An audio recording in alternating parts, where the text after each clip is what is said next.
All right, let's dive in. Today, we're going to unpack a really timeless story. It's all about that search for meaning. And we're going to explore it through the incredible words of a medieval mystic. We're going to follow a soul's search for the divine step by step. And the whole thing kicks off with this one powerful sentence. By night I sought him whom my soul loveth. Wow. I mean, right from the get-go, it sets the scene of darkness, of deep longing, of a really personal quest. This isn't just a casual look around. This is a soul-deep, desperate need for connection. So this night, what's that all about? Well, it's not just about it being dark outside. Think of it more like a spiritual darkness, a state of separation, that feeling of being distant from something you desperately want to be close to. And it's that feeling of absence that really sparks this entire search we're about to follow. And here it is. This is the real deal. We're looking at the actual medieval text that lays out this whole spiritual drama.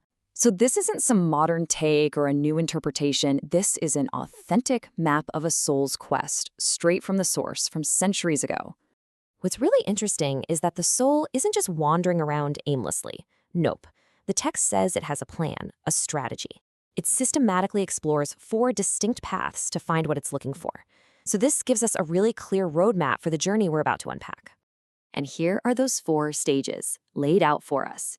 You can see the progression, right? It starts with 2 attempts. First, the inward path, then the outward path. After those, we hit a critical moment, the watchman's test, and all of that finally leads to the grace of finding. So let's start by breaking down those first 2 paths. Okay, so the soul kicks off its active search with 2 completely different methods. One is deeply internal. It's all about looking inside yourself. And the other? It's focused on the world outside. Let's see exactly how they differ. You can really see the contrast here.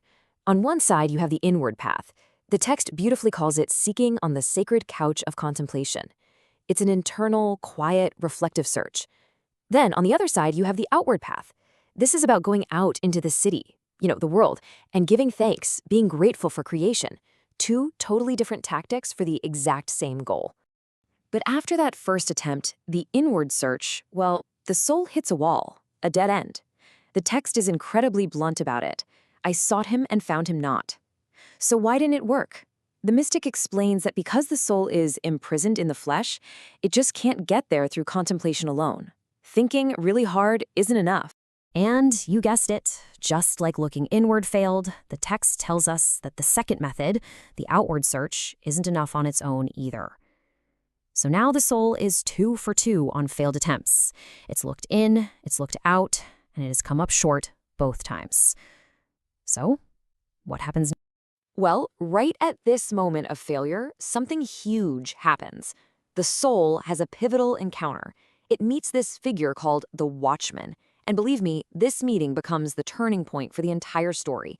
It changes everything. Okay, so you've got to be asking, who is this mysterious watchman? I mean, we're not talking about a literal security guard, right? No, this figure is completely symbolic. It represents some kind of force that intercepts the soul right when it's most lost. And here's the core of it. The watchman embodies both the justice and the mercy of God. So this encounter isn't some casual chat. It's a real moment of truth, a reckoning. The soul is forced to take a hard look at itself, to compare its own shortcomings with all the goodness it has received. And in this moment of reckoning, what does the soul do? It doesn't argue. It doesn't get defensive. It asks a simple, humble question. And this is a massive shift. The soul is no longer trying to find on its own. It is now asking for help. And that right there is the key. That's the whole point. The breakthrough doesn't happen because the soul tried harder. It happens when the soul gives up on its own efforts. It stops relying on its own merits and turns with humble trust towards something greater. This act of surrender is the game changer. After that profound moment of humility, the entire dynamic of the journey just flips. All that desperate, frantic searching gives way to the overwhelming, amazing experience of finding. And here we have it, the resolution. It wasn't through striving, it was through surrender that the goal was achieved. By trusting in something beyond its own strength, the soul finally, at last, finds what it has been seeking. The search is over. And just listen to how this experience is described. This is not some abstract intellectual concept. The text says every part of my body is moved. This is a complete, head-to-toe, all-encompassing union that affects the physical self just as much as the soul. The text really tries to pin down this feeling. It's called a reciprocal sweetness, meaning the joy flows both ways. It's so powerful that it says bodily strength failed her. It's a communication of grace to the mind and the body, resulting in a marvelous glory and brightness. I mean, this is the ultimate fulfillment of the entire quest. So, when you step back and look at it, this medieval map of a soul's journey, this cycle of seeking, failing, humbling itself, and then finally finding, it's still incredibly profound. And it kind of leaves us with a big question to think about. What are the modern versions of this quest? What journeys of seeking and finding define our own lives today?